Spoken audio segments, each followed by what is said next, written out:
मोदी जी ने 2001 से दिन रात लगातार गरीब, असहाय, जरूरतमंदों के कल्याण, ट्रस्ट बेस्ड गवर्नेंस के साथ कार्य कर रहे हैं। और यही नहीं माननीय अध्यक्ष जी, माननीय मोदी जी ने अपने शासनकाल में 25 करोड़ से अधिक गरीबों को गरीबी रेखा से बाहर लाने का काम देश के यशस्वी प्रधानमंत्री नरेंद्र मोदी जी ने किया है। कांग्रेस एवं विपक्षी दल महिला उत्थान की केवल थोथी बातें ही करते रहते हैं, परंतु हमारी सरकार ने संविधान में 106वां संशोधन कर नारी शक्ति बंधन अधिनियम द्वारा संसद एवं विधानसभा में महिलाओं के लिए 1/3 प्रतिनिधित्व सुनिश्चित किया है। अरे हमारी बहनें बैठी हैं, वो तो करें, इसका किया है।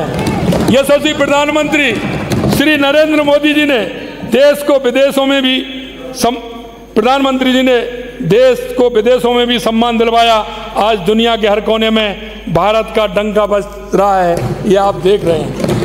मैं सदन को बताना चाहूँगा कि दुनिया के 13 से अधिक देशों ने दुनिया के 13 देशों से अधिक अपने देश का सर्वोच्च नागरिक पुरस्कार प्रधानमंत्री जी को प्रदान किया है। इसी क्रम में राज्य को भी वैश्विक स्तर पर पहचान मिली है और जयपुर और उदयपुर शहर में भी G20 का आयोजन किया गया था, आपको ध्यान होगा। माननीय अध्यक्ष महोदय, विपक्ष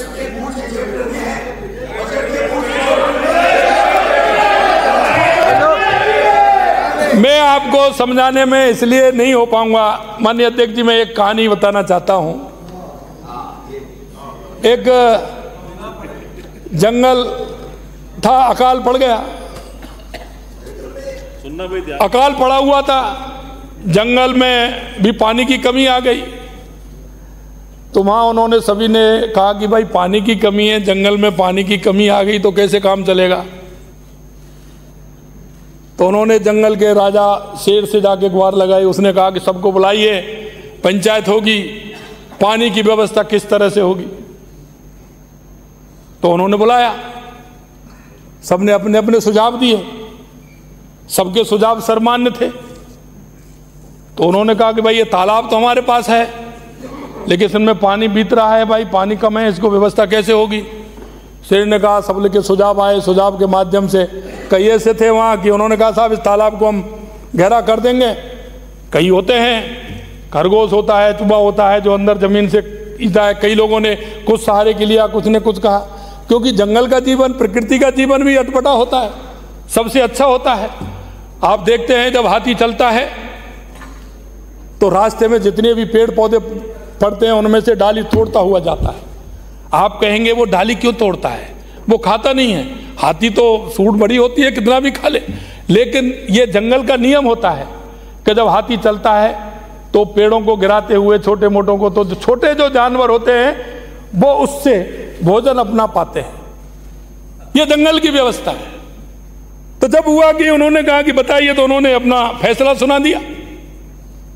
फैसला सबको मान्य होगा और विषयों पर चर्चा होने लग गई। लेकिन एक जानवर ऐसा था कि वो काफी देर बाद जोर से हंसा, जोर से हंसा। उसने कहा क्या हो गया, क्या हो गया। आप इतनी जोर से सबका इशारा गया उनकी तरफ। उन्होंने देखा क्या हो गया भाई, ये क्या हुआ है। उन्होंने कहा कि मेरी समझ में अब आया है। माननीय अध्यक्ष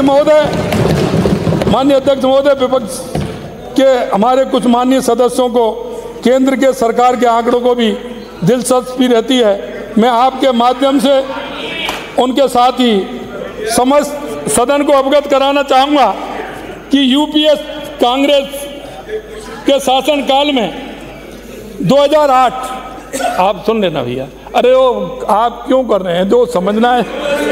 2000 शासनकाल में वर्ष 2008 से 13 में औसत महंगाई, सुनिए भैया, 2008 औसत महंगाई दर बताता हूं मैं आपको, 8.32 से 12.11% रही। ये मैं उस समय की बता रहा हूं आपको, 2008 से 13 तक रही। क्रम से 8.32, 8.30, 10, 8.3, 12, 11, 8, ये करके, जबकि हमारे यशस्वी प्रधानमंत्री नरेंद्र मोदी जी के समय वर्ष 2015 से, मैं एक बार ही बता दिया पूरा, 2015 से 2022 में औसत महंगाई दर, अब वो देखना 2015 से 2022 तक 2.49 से 7.66%।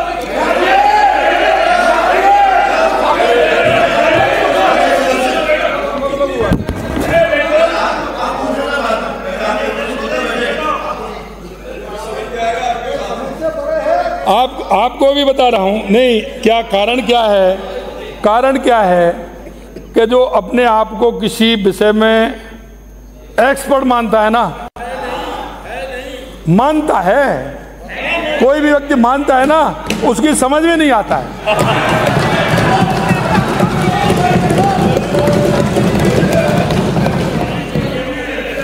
माननीय अध्यक्ष जी, मैं आपसे कहना चाहता हूं, फिर मेरे से ये कहेंगे, मैं जवाब तो सभी का दूं, लेकिन मेरे से ये कहेंगे कि आपने पिछली बार भी कहा, माननीय प्रतिपक्ष के नेताजी ने कहा आप 2:45, मैं इसलिए कह रहा हूं कि मैं जल्दी जल्दी मेरा काम करूं, नहीं तो आप फिर ये कहोगे आपने इतना समय लगा दिया थोड़ा वो। माननीय अध्यक्ष जी, माननीय विपक्ष के सदस्य अपनी सरकार की नाकामी का ठीकरा केंद्र सरकार पर फोड़ रहे हैं, जो भ्रामक तथ्यों से परे है। भारत सरकार द्वारा संवैधानिक संस्था वित्त आयोग की अभिशंसा के अनुरूप कुल केंद्रीय करों का जो डिवीजन पूल होता है, उसका वर्तमान में 2025-26 तक 41% हिस्सा राज्य को दिया जाता है। राजस्थान राज्य को वित्त आयोग की सिफारिश अनुसार डिवीजन टैक्स पूल डिवीजन का ये 6.026% राशि निर्धारित फार्मूला के अनुसार तय है। प्रदेश को केंद्र सरकार द्वारा वर्ष 2019-20 से लेकर के 23-24 तक वित्त आयोग के निर्धारित फार्मूले के अनुसार पूरी राशि अर्थात सुन लीजिए, रुपये 2,50,000 करोड़ रुपए से अधिक की राशि प्राप्त हुई है। मैं ये कहना चाह रहा हूं, मैं अभी उसका भी बताना चाह रहा हूं, हमारे एक नेताजी बार बार कह रहे हैं कि साहब हमको इतना मिलना चाहिए, इतना नहीं मिला। कुछ बजट माननीय अध्यक्ष जी ऐसा होता है कि उसमें डबल गिना जाता है, वो दिया जाता है, जैसे निर्माण विभाग के लिए, उसके लिए उसमें से वापस उनकी इंजीनियर उनकी तनख्वाह के लिए आता है, फिर वो उसमें सम्मिलित होता है। हाँ, तो उसमें क्या है, वो उसको तो संभालते ही नहीं है बजट में। मैं उनको कहना चाहता हूं तो जरा आप दुरुस्त हो जाएं। माननीय सदस्य शायद संविधान के प्रावधान की अनदेखी कर जनता को गुमराह करने का प्रयास कर रहे हैं, जबकि संविधान में निहित प्रावधान के अनुसार शेष डिविजिबल पूल का हिस्सा नहीं होता है। केंद्र सरकार द्वारा पूर्ववर्ती सरकार को जो भी संवैधानिक प्रावधान के अनुसार राशि दी थी, न सिर्फ यह संपूर्ण राशि राज्य को हस्तांतरित की गई, बल्कि ये भी सभी को जानकारी में है कि राज्य का केंद्रीय करों में हिस्सा हमारी केंद्र की एनडीए की सरकार ने बढ़ाया है। आपका कितना था पिछली बार केंद्र की सरकार में, और ये अगर हिस्सा बढ़ा 31 था, इसका अगर 42 किया है तो हमारी एनडीए की सरकार ने किया है, और 1% इसमें से जम्मू कश्मीर के लिए कम हुआ है, जो अभी 41 है। यह भी आपकी जानकारी में मैं डालना चाहता हूं। माननीय अध्यक्ष महोदय, वास्तविक स्थिति में पुनः सदन को अवगत कराना चाहूंगा कि वर्ष 2015 से 2020 प्रदेश की हिस्सा राशि 5.495%, वर्ष 2021 से 26 प्रदेश की हिस्सा राशि 6.026% है। ये इसमें कोई ना घट सकती है ना इसमें बढ़ सकती है। आप इसका अनुमान लगा रहे हैं कि इसमें कम आ गई, ना कम आएगी, ना ज़्यादा पूरी आएगी। मेरा हमारे विपक्ष के साथियों से पुनः आग्रह है कि मैं अपनी नाकामी का ठीकरा केंद्र सरकार पर फोड़ने की बजाय अपने गिरेबान में झांक कर देखें। अपनी नाकामी को केंद्र पर नहीं फोड़ें। मैं कहना चाहता हूं, गलतियां ढूंढना गलत नहीं, पर शुरुआत खुद से होनी चाहिए।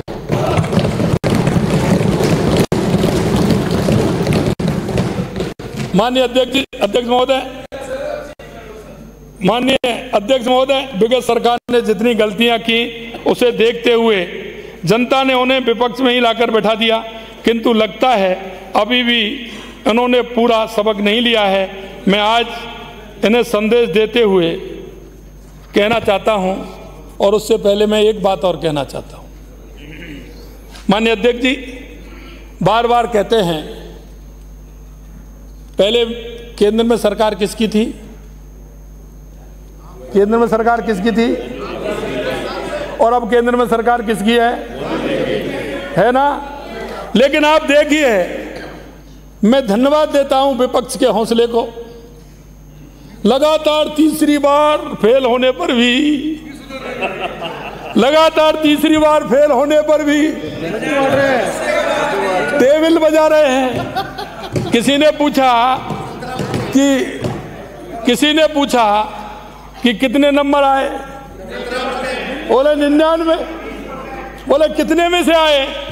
बल्कि ये नहीं बताएंगे। और उसको पता नहीं था कि 100 में से नहीं है 99, 543 में से मान में हैं, लेकिन फिर भी खुश हो रहे हैं। अरे भाई, वो पास होने का आधा % भी नहीं है। पास होते हैं 33 पर पास होते हैं तो कितना चाहिए? अरे भाई 18 तो हैं, 18 तो हैं। तो मैं वही कह रहा हूं, सरकार पहले भी एनडीए की और मोदी जी की थी, और अब भी एनडीए और मोदी जी की है। आप क्यों परेशान हो रहे हैं? मैं कहना चाहता हूं माननीय अध्यक्ष जी, मैं आपको कहना चाहता हूं,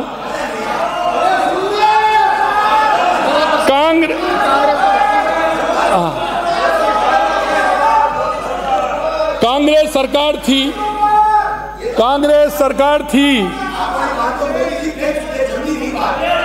सरकार थी